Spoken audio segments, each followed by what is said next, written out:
mo ako subukan? Tanggol, sinabulso ka kaaway. Ano, kakasya ka? Tanggol! Ang yabang mo.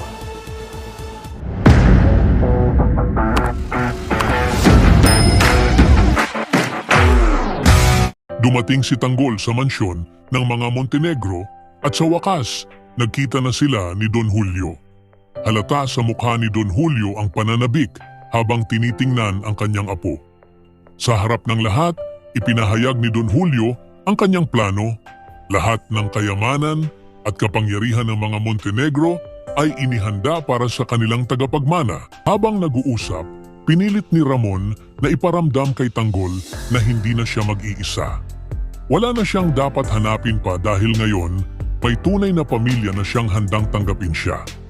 Siniguro ni Ramon na ibibigay nila ang pagmamahal na hindi niya kailanman naranasan. Matapos ang lahat ng pag-uusap, sa wakas, nagpasya si Tanggol. Sa harap ni na Don Julio at Ramon, buong puso niyang tinanggap ang pagiging bahagi ng pamilyang Montenegro. Halos hindi maitago ni na Don Julio at Ramon ang kasiyahan. Kitang-kita sa kanilang mga mata ang pananabik at ligaya. Sa wakas, natanggap na ni Tanggol ang kanyang tunay na pamilya. Ipinahayag ni Don Julio ang kanyang plano na ipakilala si Tanggol sa kanilang mga makapangyarihang kaibigan. Ipinagdiwang nila ang pagsalubong kay Tanggol sa pamilya at inihanda ang ingrandeng pagtitipon. Kasama ni Tanggol ang kanyang grupo. Habang nasa kaganapan, dumating din sina Miguelito at ang kanyang mga tauhan. Napansin ng isa sa kanila ang isang sasakyang pamilyar, ang parehong sasakyan na nakagitgitan nila sa daan noong isang araw. Agad nilang sinabi ito kay Miguelito na walang pag-aalinlangan na nag-utos na bigyan ng leksyon ang sinumang may-ari ng sasakyang iyon. Habang nag-uusap sina Tanggol, Don Julio at Ramon, napansin ni Tanggol ang bigat ng pagtitipon. Malalaking pangalan ang mga naroon at alam niyang hindi basta-basta ang mundong kanyang pinapasok.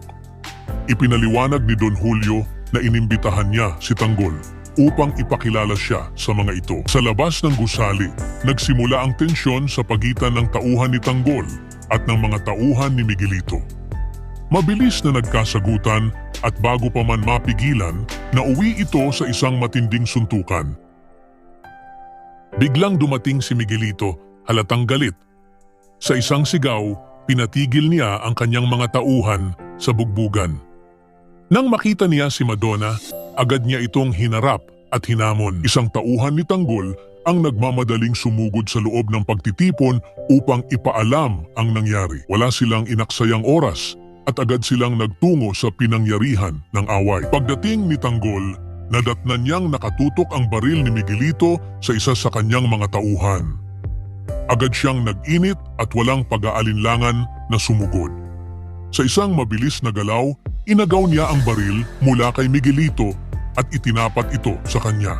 Nagulat si Miguelito.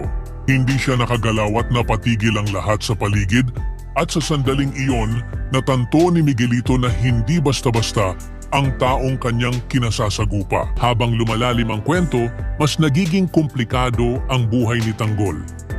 Sa wakas, natanggap na niya ang kanyang tunay na pagkatao bilang isang Montenegro, ngunit kasabay nito ay ang pagpasok niya sa isang mundo ng kapangyarihan, yaman at mga panganib na hindi niya inakala. Habang tinatanggap siya ni na Don Julio at Ramon, nananatiling palaisipan kung ano ang tunay niyang lugar sa pamilyang ito. Totoo nga bang angkinin niya ang kanyang bagong buhay? O mananatili siyang isang Tanggol na kilala sa Quiapo? Hindi lang ang pamilya Montenegro ang bumabago sa kanyang kapalaran. Unti-unti, nagkakaroon ng bagong mga kaaway gaya ni Miguelito na tila isang hadlang sa kanyang panibagong landas. Ang biglaang sagupaan sa pagitan ng kanyang grupo at mga tauhan ni Miguelito ay isang senyales na hindi magiging madali ang kanyang pagsisimula sa bagong mundo.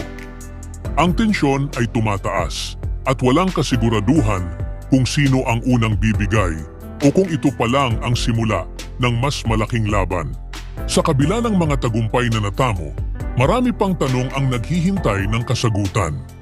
Magagampanan ba ni Ramon ang pagiging ama kay Tanggol o may nakatagong dahilan sa kanyang pagbabalik? Mapapanindigan ba ni Tanggol ang pagiging isang Montenegro? O babalik siya sa kanyang ugat bilang isang mandirigma ng kalsada?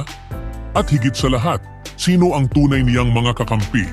At sino ang mga naghihintay lamang ng pagkakataong itumba siya? Sa comments section. Huwag kalimutang mag-subscribe at i-click ang notification bell. Maraming salamat sa panunood.